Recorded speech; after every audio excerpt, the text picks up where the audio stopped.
వీళ్ళు కృంగిన స్థితిలో, వేదంలో, ఏంటి నా బ్రతికేంటి, నా పరిస్థితి ఏంటి, నా జీవితం ఏంటి, నా కుటుంబం ఏంటి, నా ఇల్లు ఏంటి, నా బిడ్డలేంటి, నా పరిస్థితి ఏంటి, నా లైఫ్ ఏంటి, నేను చూస్తే నాకు బలహీనతలు, అది ఇది సమస్యలు, ఆర్థిక ఇబ్బందులు, అది ఇది తలుచుకొని చచ్చిపోవడం బెటర్ అని అనుకుంటున్నావేమో. ఈ మధ్యాహ్నం వేళలో ప్రభు మాట్లాడుతున్నమాట, నా కుమారుడా, నా కుమార్తె, నీ పని ఇంకా అయిపోలేదు, నీ శక్తికి మించిన ప్రయాణం ఉంది, ఇంకా నీ కొరకు నేను దాచించిన మేలులు ఎన్నో ఉన్నాయి.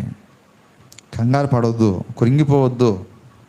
యోసేపు ఎక్కడ కూడా, రాత్రి అని కూడా చెప్పాను, ఏమండి 10 మంది అన్నయ్యలు కలిసి ఒక్కడిని వేరు చేసి గుంటలో పడేసి మిద్యాలు కమ్మేసి ఎందుకు ఇచ్చి ఈ బ్రతుకు అనవసరం, ఈ బ్రతుకని సూసైడ్ చేసుకున్నాడా? చేసుకోవాలా? కృంగిపోయాడా? కృంగిపోవాలా?